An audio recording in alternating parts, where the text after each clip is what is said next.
In Parsha Mikeitz, we have the incredible pasuk when things go very, very bad for the brothers, and Yosef accuses them of being spies. And he says, the only way you're going to be able to prove to me that you're not spies is if you bring your brother Binyamin down, and I have to see him. And then that will prevent you from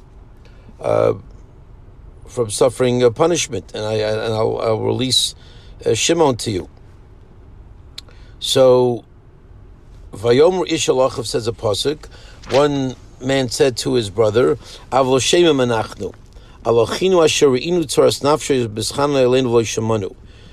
That the reason why this is happening to us is because 22 years ago, we, as our brother was calling out to us, asking for compassion, asking for mercy. Don't put me in the pit. Don't sell me to the Midyanim. Don't do this to me. I'm your brother. How could you do this to me? And we didn't. Lo shamanu. Al came boy lenu hatzar azais. So just simply from the pasuk alone, it's incredible that this is something that the shiftei kah. Again, there are people out there who try to sort of paint the shiftei kah, the incredible brothers, as whatever, less than holy people. And obviously we know that's not true. We look at a Chazal, they were Kedoshim, they were special people. Yes, they were guilty of a mistake here, and it was a serious mistake, but ultimately they were the Shiftei Kah. This was a special group.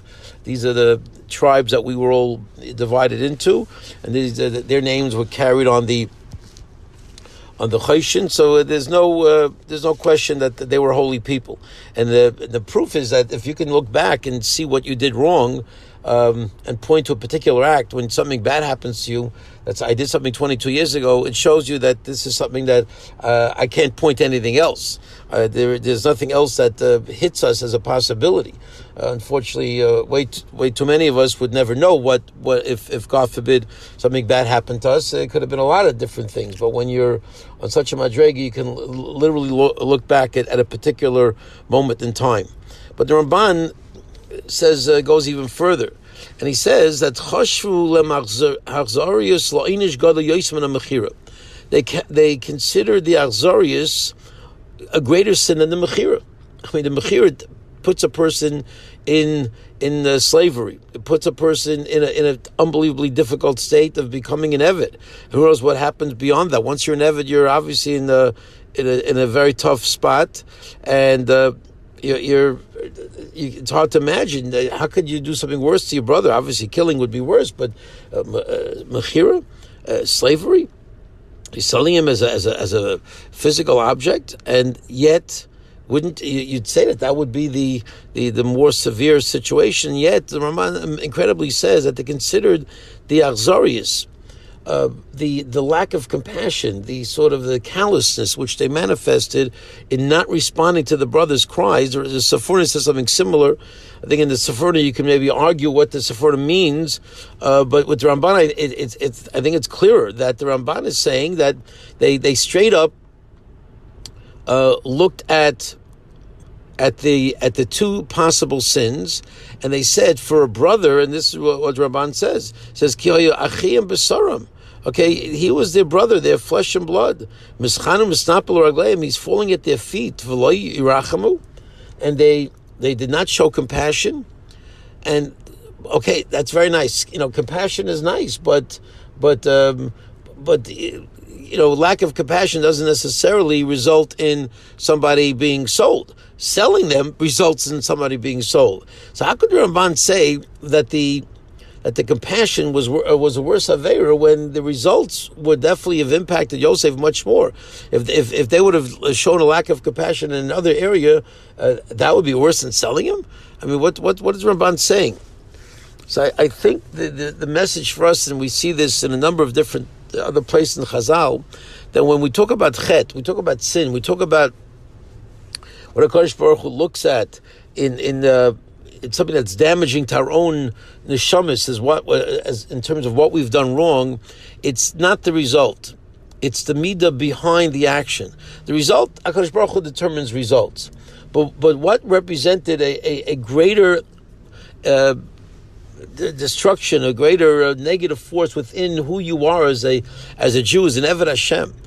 What represented a further removal of you from the Ratzon Hashem and from your relation with HaKadosh Baruch Hu, which ultimately, when you get into it, that's really the damage that we do. We do a chet. The results of the chet, that's HaKadosh Baruch Hu determines. But what the chet does to us is really what the core of the sin is all about. And I think what the Ramban is saying is, the selling the brother, yes, it was a mistake. We should have maybe reconsidered.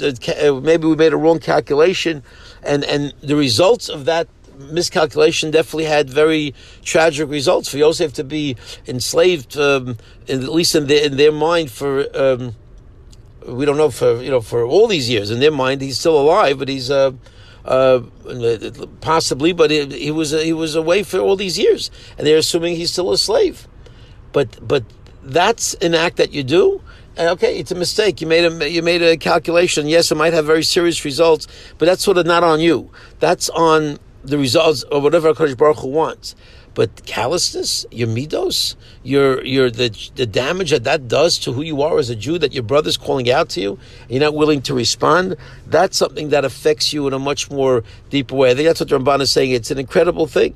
And again, we look at middos way too often as being, okay, it's nice if you're a Baal middos, you're not a callous person, you don't get angry, it's nice, but the averis, which sort of result-oriented averis, are things that seem to have an impact upon people much more.